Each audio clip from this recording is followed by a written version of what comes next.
just being out with nature. You know, you just can't put a value to it. Would like to think what I'd be doing if I weren't milking cows for myself. Never wanted to do anything else. Still don't.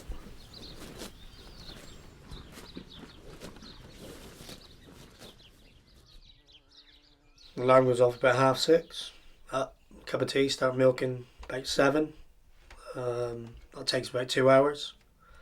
Depends if it's in the summer or the winter, whether the cows are in or out. Breakfast, half hour. Cleaning out, feeding the cows, taking them out in the winter and the down.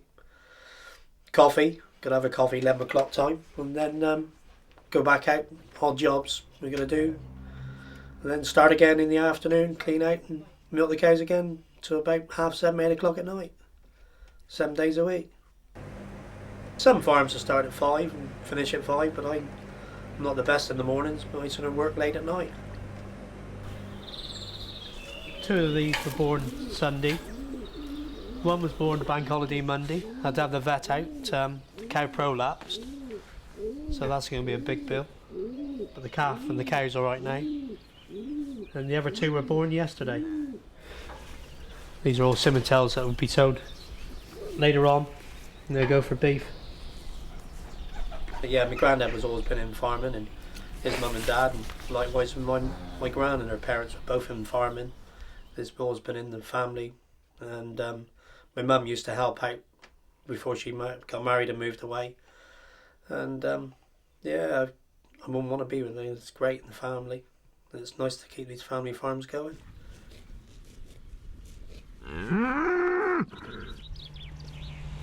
Hazel, my oldest daughter, she comes and helps. She's good with calves and help out. And both the other 2, Madeline and Matthew, come down and help. I wouldn't say he would go into it.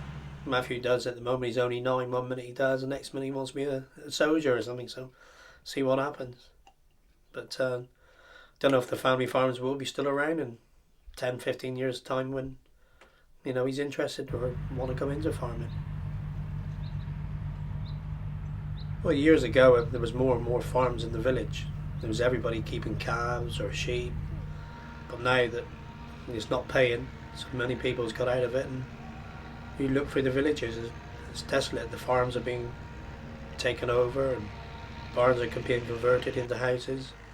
It's very sad for them, like a little village family farm nowadays. Thankfully for my granddad, he's always been farming in his blood and sort of handed it down now and let me take over, and I'm, you know, it's like you said, it's in my blood. You wouldn't want to be without it. You know, you can't stop. The job's got to be done. It's like a mate I skittle on a Friday night and like have a drink, and the young lad that sticks up, he said, "What about tomorrow morning then when you got a hangover?" I said, "You don't have time to have a hangover. You've got to milk the cows. You just get up and do it. You know, it's a way of life, and you put up with it." You know, I remember years ago, because I got eczema and that, and I used to be milking out the milking bell years ago out in ground, and couldn't see. My eyes would puff up. I was allergic to the cows, but I got overcome that because I wanted to be with the cows, so I stuck at it, and now I'm okay. 7 days a week, 24 hours a day of a cow's calving, and you want to go to bed. Tough, you can't go to bed. Father done that many nights up, haven't you? Got that middle of the night when no cow was going to calve.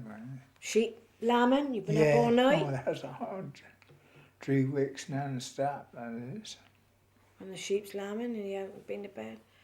Yeah, nobody can make yourself be a farmer. Like Philip, I mean, you can't take it away from somebody who knows. They know the land, they know the animal, they know everything. Whereas I do caring and I only know the person, but you've got to want to do it. You can't just do it because you want the money, because there's nothing in it. I don't know if when farmers start off now, there's many laws and regulations. All the equipment and everything got to be all cleaned out and everything.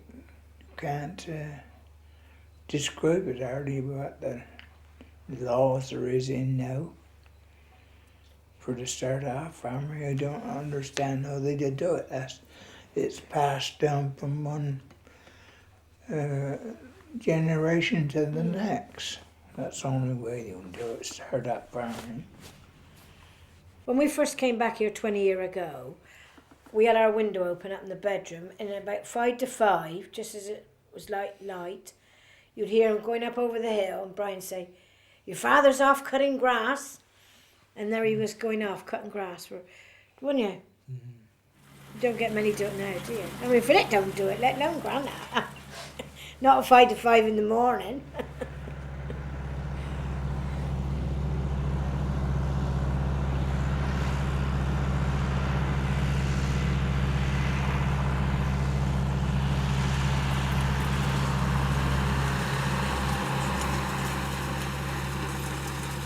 Yeah, it's changed now because what you can't do from the tractor seat, you don't do. You see them making hay here. Well, you hardly get off that tractor and, to feel this stuff. In the early days, well, you started your tractor when you had to, but everything was done by hand, really. But nowadays, no, you don't do anything by hand, really. All your hedge trimming used to be done with a hook and a crook, shearing every sort of 2-3 years, and then you let it go high again and lay it again. But today, no, you just shear it with a tractor and hedge trimmer down the road and along the fields you want looking fairly tidy. You cannot say that the hedges are stock-proof anymore because they're not. They don't bother about them. I mean, you've got electric fence, and if the cattle start getting out, you put electric fence up. I suppose there's more miles of electric fence than there are hedges now.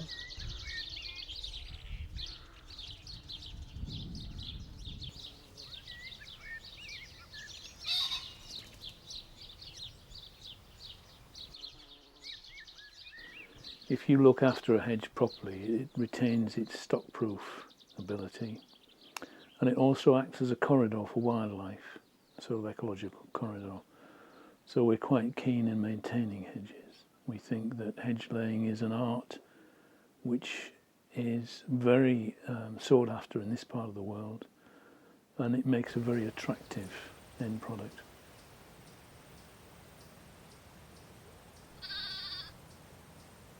I think once you've been hooked on animals, and animals put its trust in you, you are hooked. It's like keeping a dog. I mean, the dog knows you, it follows you about, depends on you. You get pigs, chickens, the whole damn lot, all the same. Once they put their trust in you, damn it, you've had it. You can't get rid of this lot, even though they're sort of 20 years old and they've stopped laying. And pigs have got over fat or something. It's in a way, it's loving animals, or else you have the vision, a farmer's vision of beautiful crops of wheat or lovely haymaking weather, beautiful bales of green hay, the sort of business. Yes, well, if he can do it, I can do it too, and you go on like that. It's a sort of vision. If you haven't got a vision of what things might look like after you've sown the ruddy seed and waited 6 months for the damn stuff to germinate, if you haven't got that sort of vision, you're not going to do it. All right, girl. All right. A modern farmer nowadays is essentially a technician. He spends a lot of time in the office because of legislation and paperwork. But you can see it actually promoted in the agricultural press. They talk a lot about agricultural production rather than agricultural husbandry. And that kind of sums up the difference. When I first started farming, your quality of farming was geared and recognised by your husbandry. Now it's totally different. It's geared by how much you can produce per acre. So the technical ability and the ability to have a business approach is now the order of the day. One of the problems with farming is that it takes generation after generation to be really skilled in various tasks like ploughing, shearing, this sort of thing. You can't simply pick it up. Different types of herbs that grow is that they tell you something about the soil. They tell you if it's acid, they tell you if it's heavy. Dandelions and buttercups are indicative of heavy clay soils. In the passing of the skill is really an art within itself, and sometimes a lot of people have got the knack to do this with youngsters and sometimes they haven't, but it was fundamental to my upbringing, and I still enjoy and still recall some of the techniques that were taught to me when I was very young. Yeah, I'm the only person that works on the farm. I do have some help. In peak labour times I employ a young boy locally who comes in for the odd weekend to help me, but generally speaking the only labour unit on the farm is myself. The star is Badger, but I'll introduce you to her. Come on, girlie. Come on in. Come on, say hello. And this is Badger. And Badger is one of the best ewes that we've got in terms of the lamb that she produces. Because if you look behind me, look at him. Look at the size of him. He's huge. We shear our own sheep, and the cost of shearing is not even covered by the value of the wool which is clipped off the sheep. And one of the problems is that the introduction of man-made fibres into clothing has crucified the wool market. And various sheep have different categories of wool, and the wool on these ones is only good enough for carpets. If you want something like sweater or lamb's wool, then you've got to go to a different breed, and in particular I'm thinking about the Wensleydale. But it's a tragedy really to think that the animal's coat is absolutely worthless really. It's not worth much at all. You used to get £1 a kilo, but I don't even think you can get that now.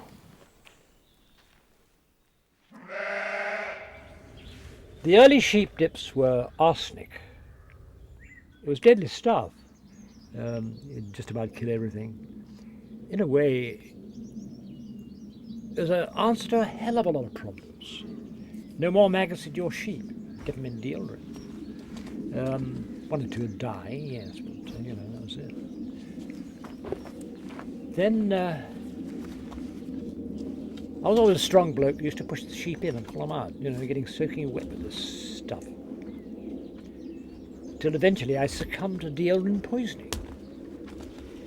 I got the Jim Jams. I won't go into the details of that lot, but it's quite horrific really, because you don't run a temperature, well, not necessarily so.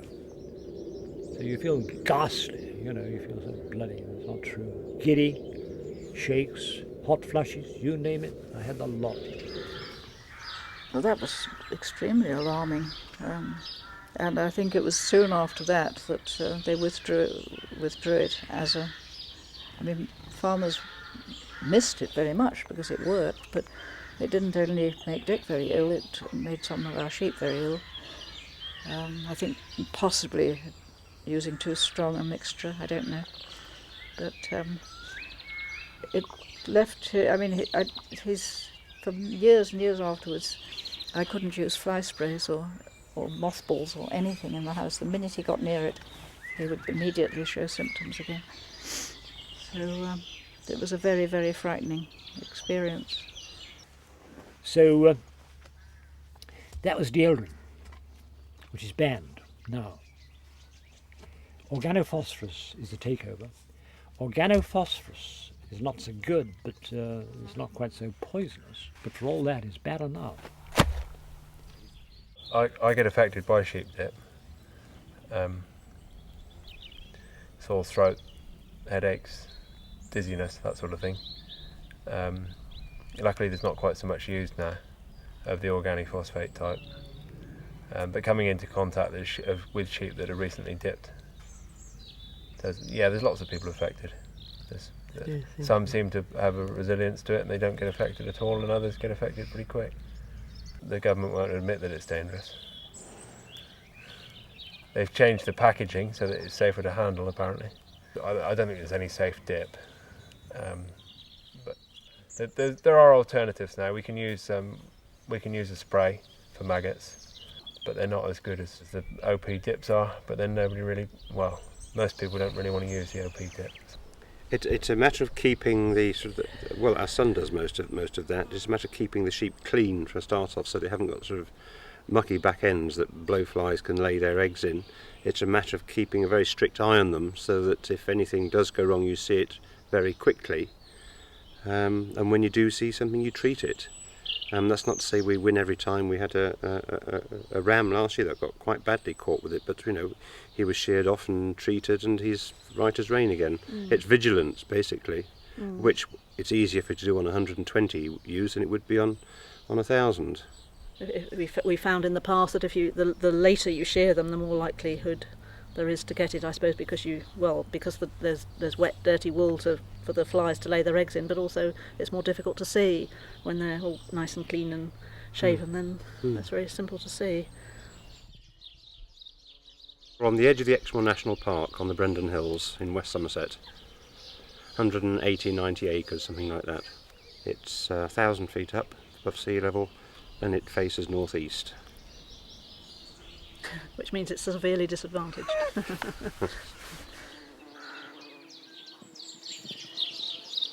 It's a hill farm.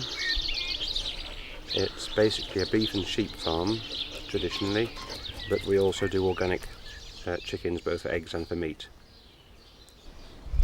Our chickens are mainly sold to a local abattoir who sell chicken throughout the southwest. We also sell to farmers markets and to the public who happen to drop by.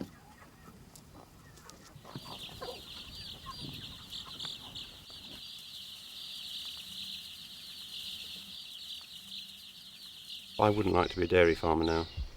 No, I think we're going the same way as the steel workers and the miners. I think we're anachronism.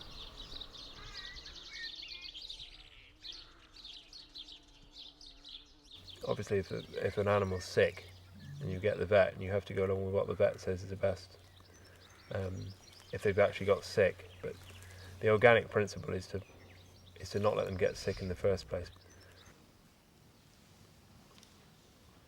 The Ministry have surveyed our farm. We've got 96 badger sets on the farm. Once the neighbours had gone down with TB the following year, they said they would control.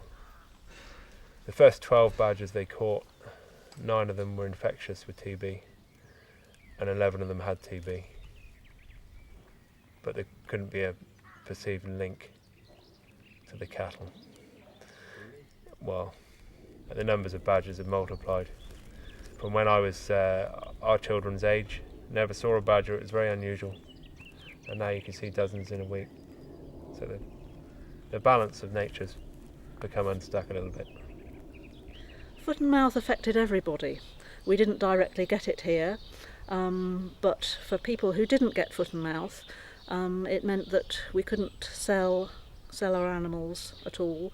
Animals which traditionally we would have sold as youngsters at certain times of the year we weren't able to sell, which meant we had to have more food for them. So it was an extremely costly time for us. We survived it. Yes, So. I think there was a point where one almost thought we were almost welcome to have got it, because you wouldn't have to make any decisions then. And you wouldn't have the worry. Once you'd have, yes, it was traumatic to have animals lying shot in heaps around the yard until they took them away, but once that had happened, you didn't have to make any more decisions. And it came to the point that you sort of blow it, because you saw foot and mouth came up to us close from one direction, then went away again, then it came up round another way and then went away again. It's the only one time I would look at the computer and at the DEFRA website, and so you'd see it sort of coming in like the tide. And you just thought, oh come on, let's get it over and get rid of it. But it went away, and that's how farming is. And it's a bit the same, you mentioned TB. TB 20 years ago was virtually extinct. It's now, we saw it coming up the valley again, gradually year by year. Badgers were being found with TB, cows were going down with TB. It's one of those things which is inevitable. So far we haven't had it. We're the only farm here, I think, who hasn't had it yet. calmer there. Yeah, there is a plant. You can plant to keep I remember Valerie's granddad said once if farming goes wrong, the whole country will go wrong. And I always took that on board when I was a young man. And I thought that could ring true. I've seen massive changes, there's no doubt about it. And I don't see it for the better, really. I like all the food getting so mass produced and that, and so much sprays and fertilizer used to what it was years ago. The farmer has to accept, unfortunately, that he's on a lower wage every year than everybody else in the mainstream, or most people, and that's how it is, and that's how it's going to be. It's more or less a love thing, I think. You've got to think, well, I do actually own these fields, I own the cattle there, and it's all ours, and as far as we know, our health is all good, so why should we, insult life by moaning about it? We've got to get on with it and go for it, really, I think. I think you've got to be a determined, dedicated person to be a farmer. I don't think in the future many people are going to have that determinedness to do it, I don't think, not unless things greatly improve.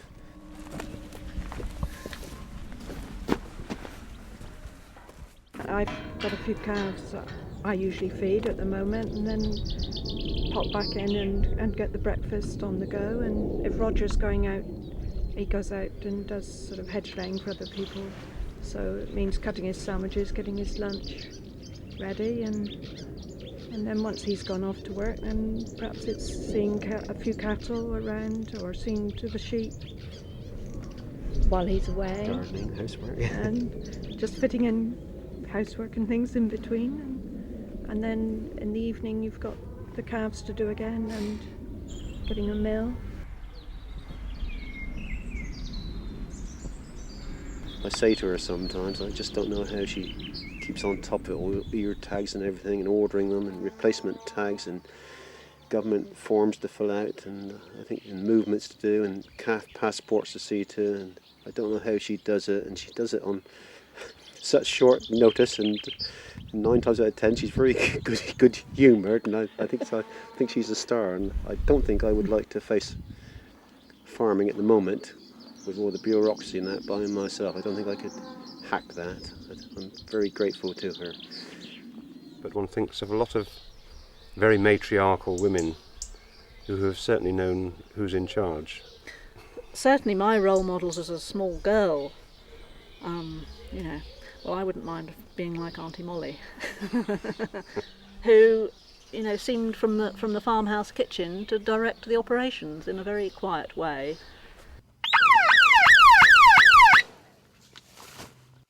When we first came here, I was halfway up the road putting a hedge up or something, and a rep from a firm came and asked me where the boss was. So I sent him down here because Jenny was in the yard with the cows. So it's always been amusing. There's always this assumption that Jenny is a farmer's wife. I don't know why. We've always been in equal partnership, and the cows are always her thing. So. It seems to me that the whole thing about farming is that you need to be incredibly flexible. And I would imagine that the majority of farmers' wives traditionally would have had to have been remarkably flexible with all sorts of skills, with all the housekeeping skills and clothes making skills and child rearing skills, not to mention always being able to do pretty much any job on the farm as well, in case anybody was ill. Our mum, she used everything off the land. Dad had a wonderful garden. There was no vegetables, I don't think any through the year that Mother had to buy. The meat was then taken to a butcher and killed and brought back. Now, all the butchers now got to have passes, they're shutting down their offices, got to go to bigger abattoirs to be killed. Farmers can't have them back so much now. Whereas once upon a time, when in Mother's life, everything was self-sufficient.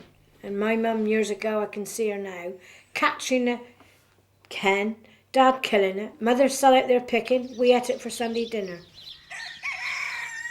What could you want better? But no, we don't do that now. Father never done a thing when he'd come in the house, because years ago men didn't, did they?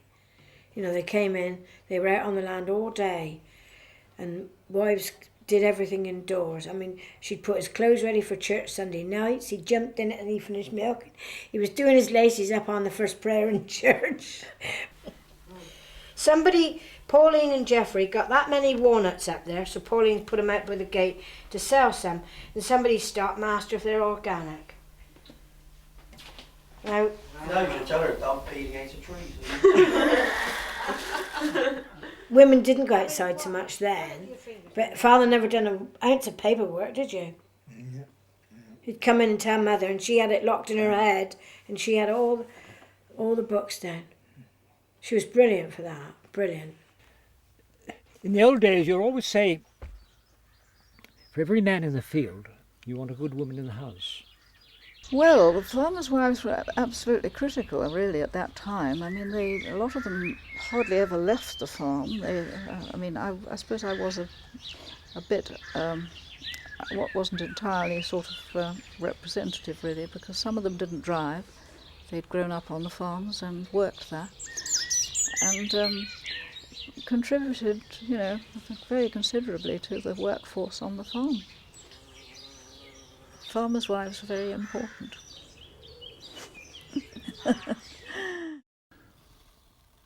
Just by word of mouth, we take a booklet around the local schools and try and encourage them to come. Once they've come and they've tasted what we can do, then they'll come back again. But it's actually giving them the incentive to come in the first place. This is where they come and have their breakfast, if they're here early enough, their lunch. On the shelf we've got all sorts of exhibits. We talk to them about recycling, and then we've got these charts which show them where the beef joints come from and the shepherd's ear. And we've also got some tractors on the wall for the more mechanically interested male pupils. We're all at the mercy of consumers. I mean, if the consumers suddenly decided that they wouldn't buy British produce, we would be out of a job and out of a future. So it's very much in the hands of the consumer. And what we desperately need to do is to educate the consumer in terms of the nutritional quality of what they eat. And if we can do that, then we've got a chance of survival.